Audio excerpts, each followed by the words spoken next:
Welcome, class. So today we're going to continue our discussion of measurements, and we're going to conclude today's talk looking at density. But before we get to density, let's look at the units that we're going to be working with. So up to this point, we've been working with the numeric portion, or discussing the numeric portion of a measurement, and things like scientific notation and significant figures, right? This is how some of the ways that we deal with the numeric portion. But now we're going to look at the units. So where do these units come from? What units do we typically use, etc. So in science, we typically use the metric system, which is part of what's called the SI system of units. And within this SI units, there are what we call base units. Now, the different quantities that we measure each have a base unit. Now, most of the time, this base unit is what we call an unprefixed unit. Now, you'll notice for mass, it's not, right? It's the kilogram as opposed to what you might think of as the gram. Now, the reason for this is that these base units are defined by some physical object or physical standard or some process. So, for example, in the case of the meter, our base length unit, it's defined by how fast the light travels in a vacuum in a given quantity of time. Or the second is defined based on a specific radioactive decay of a certain element. Now, mass is defined by a physical standard, and that physical standard happens to be a standard kilogram. So if you look in the book, there's a picture of a standard kilogram that is held in a double vacuum-walled sealed flask, and there's a couple of these around the world, and this is the actual physical standard that defines what a kilogram is. So these base units, really what they're just giving us is how we're coming up with these unit systems, right? And so we just want to understand what the base unit is for these four basic quantities that we'll be talking about in this class. Now, of course, there are other base units for other types of quantities that we won't really be dealing with. Now, I will make a point to distinguish weight from mass. Notice mass is the physical quantity that we're looking at in terms of how much of something we have, right? But what's the difference between mass and weight? We often use them interchangeably, and this is something you should know if you want to look at this a little bit more. But basically, weight is a force as opposed to mass being an amount, right? So something's weight takes into account gravity or acceleration due to gravity. So the basic difference is that weight takes gravity into account, whereas mass doesn't. So mass is a constant. No matter what gravity is, your weight will change based on gravity. So now let's look more detailed into this metric system thing.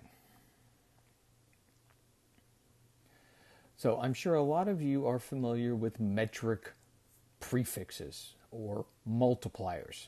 Now there is a whole bunch of these. I have taken the table that you might find in this book and other books and specified the ones that I expect you to memorize, right? And I will put in big bold letters here, memorize, right? How to convert between these units. And those particular ones are between tera, which is 10 to the positive 12th, and pico, which is 10 to the negative 12th. There are, of course, other prefixes on either end of this, but this will encompass the ones that we will predominantly use. So, how do we read or how do we look at these prefixes? So the easiest way to think about this is that when we read this is that one of our prefixed unit equals a certain number of our unprefixed unit. So, for example, 1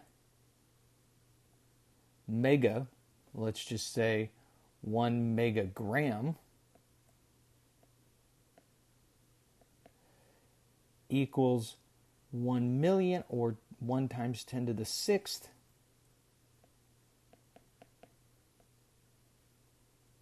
grams. And so this could be on any scale. This could be grams if we're talking about mass. It could be meters if we're talking about length, etc. But it's always one of the prefix units equals some number of the unprefixed units. Okay, and that's how we're going to think about using these.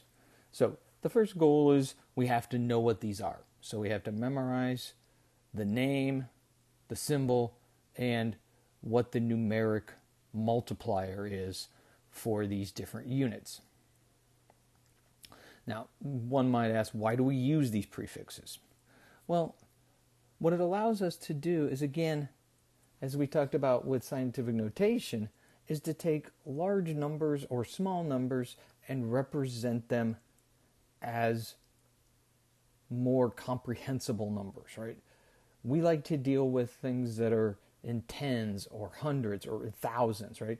And you'll notice when we get further out, we have a prefix every 3 decimal places. So we have -3, -6, -9, right? What this essentially allows us to do is to express any measurement as either tens of something, hundreds of something, or at most thousands of something by using a specific prefix. So how do we pick a prefix? Well, what you want to do is you want to pick a unit or a prefix unit that is similar in size or smaller than the quantity you're measuring. So for example, if I am measuring a chemical bond and it measures 1.2 times 10 to the minus 10 meters, what prefix would I want to express this in? So if I look over here, I don't have a -10, so I'm somewhere in this area. Now, we could use nanometers. That wouldn't be wrong necessarily, but the more correct choice, right, is we want something equal or smaller. So we don't have anything equal, so smaller would be pico. So what we would want to do is convert this, instead of expressing it as this really tiny number of meters, to express it in picometers. And so what that calculation might look like is something like this. So we've got 1.2 times 10 to the minus 10 meters. Now, all of these multipliers can be used as what we call conversion factors. And so, since I'm starting with meters, I want to get rid of meters, so I'm going to put it on the bottom here, and I want to get picometers. So if I come up here and read my table, or eventually know my table, I know that 1 picometer equals 1 times 10 to the minus 12th meters. Okay? So, as we're doing this, right, we can cancel our units. So, units will cancel when we divide them, right? So, we cancel top to bottom. So, the meters cancel out. And that will allow my answer to be expressed in picometers. So, if I do the math here, I should end up with 120 picometers.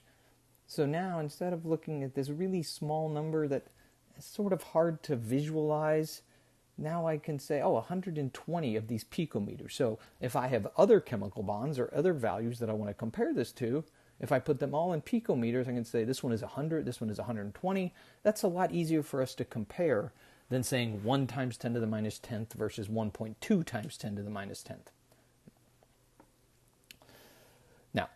what we just did here was a units conversion. And so we're going to dive into this idea a little more detail, right? So you're going to be doing this a lot, right? We're going to be doing units conversions all throughout the course and solving other types of problems. And we can use a technique known as dimensional analysis to solve a lot of these problems, including units conversions. And all this means is we're going to use the units as a guide to solving the problems. So units, just like numbers, can be multiplied, divided, and canceled like other algebraic quantities. So as we showed in the last one, when we divide units, they cancel, right? If we have the same unit on top, the same unit on bottom, they will cancel out. So we're going to use units to guide us from where we start to where we want to end up. So this is why we always include the units in our calculations. We don't write the numbers without the units, and this allows us to keep track of them. Again, this is something really important as you go through the course to do. This will cause you to lose points if we don't show it when we show our work, and so we want to make sure that we do this all the time. So we might as well get in the habit of doing it now. So in a lot of these calculations, we're going to be converting from one unit to another using conversion factors. But this can also be applied as we move on to other types of problems, to just general problems where we just want to keep track of units so that we'll make sure we're getting the correct units at the end of the calculation. So generally speaking, we want to understand what we're starting with, what our units are, what units we want to get to, and then we want to find a pathway, perhaps find conversion factors that allow us to get from point A to point B. And so you may know these conversion factors, we may have to look them up in the book, etc. So let's put this into practice and do a few examples. So we'll start out with something fairly straightforward, and that is a conversion between centimeters and inches. So this is already a conversion factor that we saw earlier, and we saw that we're able to start at centimeters and get to inches, and we have a conversion directly between the two, that 2.54 centimeters equals 1 inch. So if we follow our idea, we start with what we're given, so 56.0 centimeters, and we find a pathway to get us to the end, which in this case, we want to get inches. So we found our conversion factor. Now, how do we set it up? Well, we always want to set it up so that we can cancel out the units that we have and get the units that we want. So what we end up with should always be on top. What we get rid of should always be in bottom. So I'm going to want centimeters on the bottom here, inches on the top. So if I use my conversion factor, that means my 2.54 centimeters goes down here, my 1 inch goes up here. If I were to do this on the calculator, it's going to give me something like 22.047 inches. Now, we can't forget about significant figures here, so we need to express our answer with the right number of significant figures. And so when we're doing units conversions, remember, unless we're told otherwise, these units conversions are exact numbers, and so they have unlimited significant figures. So they are not going to limit how many we put in our answer. So for the most part, we're going to express our answer with the same number of significant figures that we started with in our measurement. So in this case, our measurement has 3. So we're going to put our answer to 3. So if this is 22.047, we have 1, 2, the third one's a 0, the 4 tells me to leave it alone, so I end up with 22.0 inches as my final answer. Okay. Now, sometimes when we do units conversions, we have to use multiples. So in this case, we want to go from 1.2 cups of oil, that should be of, to some number of liters of oil. So we want to go from cups to liters. Now, you might be able to look out there and find a direct conversion, but based on what you might be able to find in the book or what you might know from previous, we might know something like 4 cups equals 1 quart. Now, why go to quarts? Well, if I look in the book, I know that there is a conversion factor between liters and quarts. So 1 liter equals 1.057 quarts. So now I have a pathway, right? I can go from cups to quarts, quarts to liters.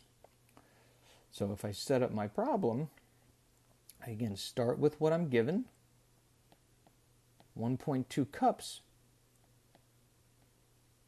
and I allow my units to guide me.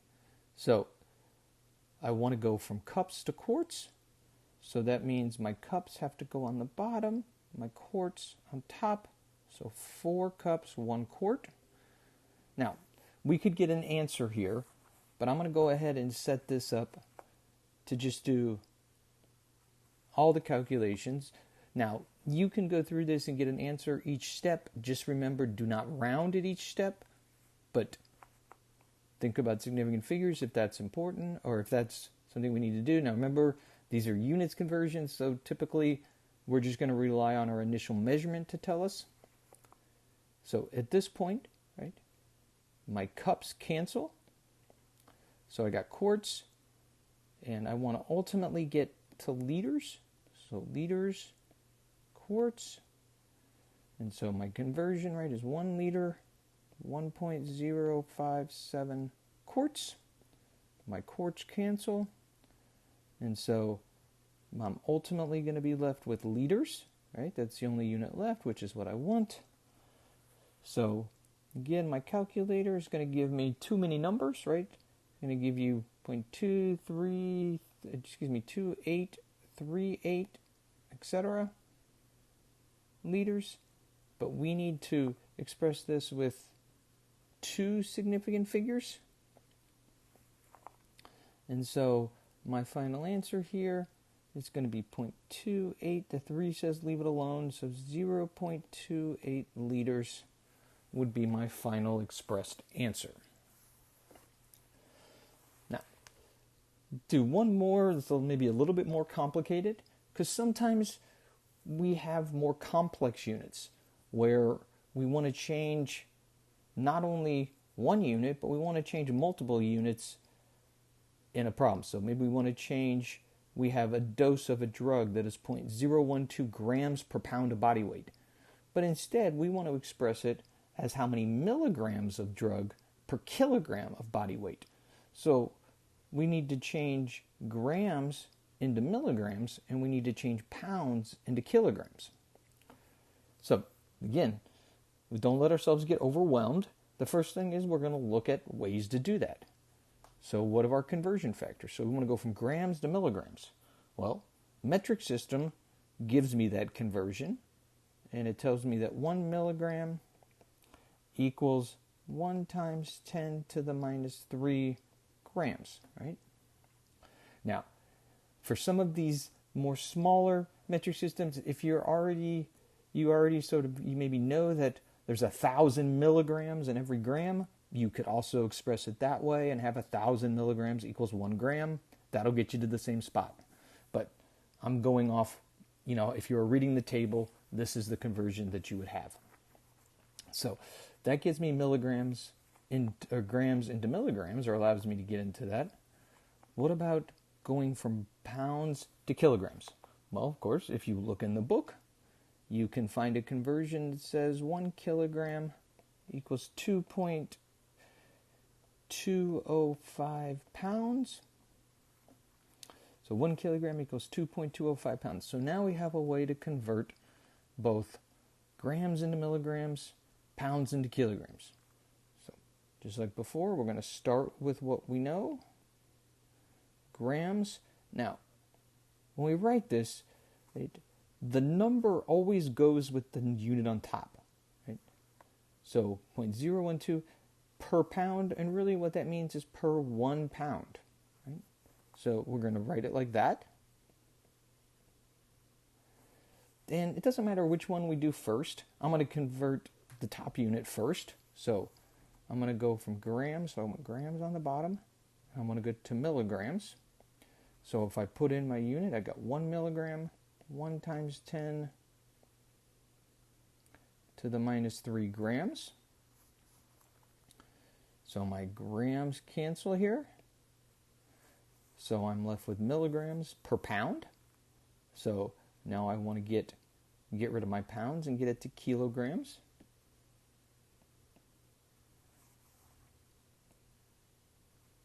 So I have pounds on the bottom. So to get pounds to cancel out, I need pounds on the top. And I want kilograms on the bottom. So I want kilograms down here. So if I look at my conversion, it is 2.205 pounds per every 1 kilogram. So again, my units, I have pounds here, those are cancel. So what I'm left with, my only units are going to be milligrams over kilograms, right? Which is what I want. So if I go through and do the math, calculator's going to give you something like a 26.46, etc. Now, if we start with our original number and we see that this number here has 2 significant figures. So I'm going to give my answer to 2. So that saves 2, the 6, the 4 says leave it alone. So 26. And again, my units are going to be milligrams per every kilogram. So 26 milligrams per kilograms would be my final answer.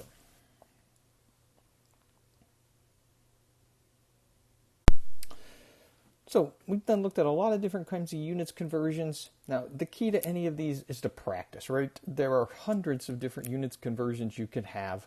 Now, the only ones you need to memorize are the metric system, the ones in that table, right? All other units conversions will be provided for you if you're doing it on, say, a test or a quiz, or, if you're doing it for homework or book, right? We can find these in the book typically, or maybe we need to search for one on the internet if we absolutely can't find one. But you're not going to have to memorize anything but the metric system conversions, say, for an exam. Now, one other thing I'd like to talk about quickly for units conversion is sometimes we have units that are raised to a power.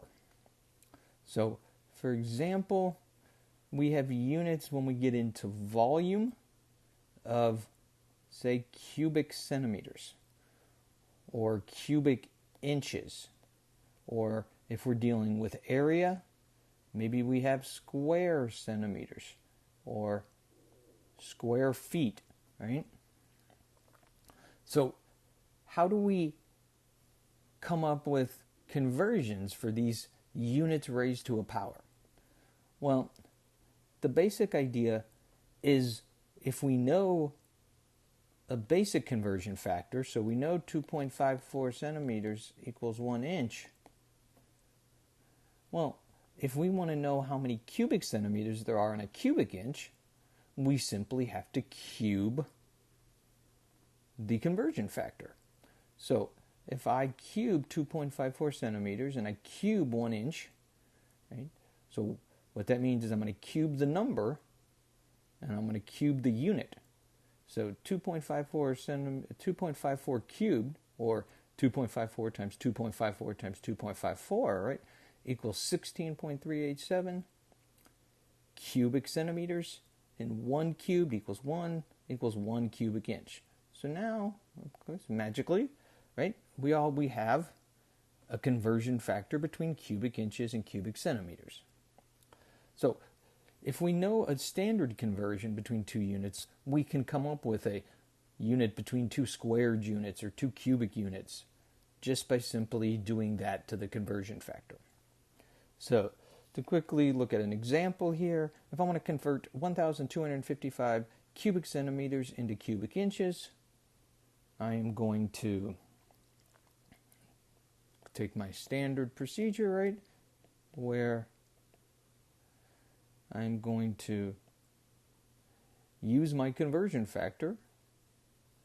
And so I'm going to have cubic centimeters on the bottom, cubic inches on the top. So 16.387 cubic centimeters, 1 cubic inch. So this equals 76.585 cubic inches. But of course, I need to express this in the correct number of significant figures.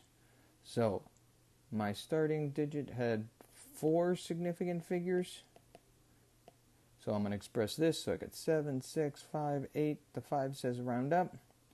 So 76.59 cubic inches would be my final answer.